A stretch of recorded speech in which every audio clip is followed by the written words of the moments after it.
বলছে আপনাদের এই যে জমায়েত, এই জমায়েত বেআইনি। না, পুলিশ বলল, পুলিশ কার কথাই বলছে।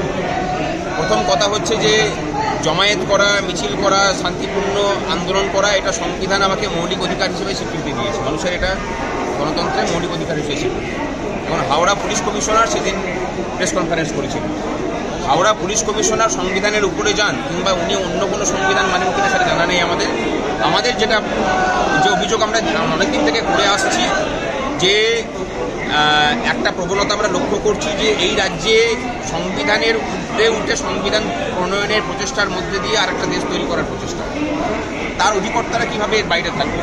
তারা সেই জায়গাতেই আছেন। হাইকোর্ট যেটা বলেছে যে নিত্যধন মুখার্জি রোড হয়ে কোনো মিছিল না করতে, আমরা সেটা করছিও না।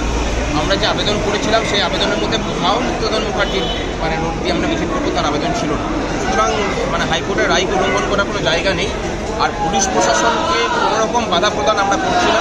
সম্পূর্ণরূপে শান্তিপূর্ণভাবে হবে, সম্পূর্ণরূপে মানুষের যাতে কোনো অসুবিধা না হয় সেই অসুবিধা না করেই আমরা আজকের কর্মসূচি পালন করব।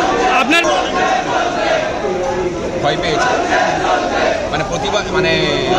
অত্যাচারের দেওয়াল যখন আকাশ ছোঁয় তখন সেই দেওয়ালের প্রথম ঘটে উপর দিয়েই অনুজ্জ্বল সবার কথা হয়তো দেখতে পাবেন। ওটার পতনের সময়ও হয়ে এসেছে। আমাদের একটা অংশকে পরিচিত করে কাজ দিয়েছে। আমাদের সাথে ব্যবসায়ীদের কোনো বিরোধ নেই। যে লড়াইটা আমরা লড়ছি সেই লড়াইটা আসলে ব্যবসায়ীদের ব্যবসার যে মন্দা, সেই মন্দা কাটানোর লড়াই চলছে।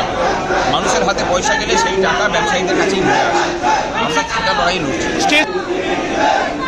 পুলিশের ক্ষমতা থাকলে অ্যারেস্ট করে দেখা আজকে আটকালে কি করবে হবে, সেখানেই শান্তিপূর্ণভাবে অবস্থান শুরু হবে। অবস্থান করার তো আমরা মনে করি না, করতে দেওয়ার প্রশ্ন আসছে। দেখা যাবে যা হবে। ওরাও যেমন আদালতের জন্য প্রস্তুত, আমরাও আদালতের জন্য প্রস্তুত।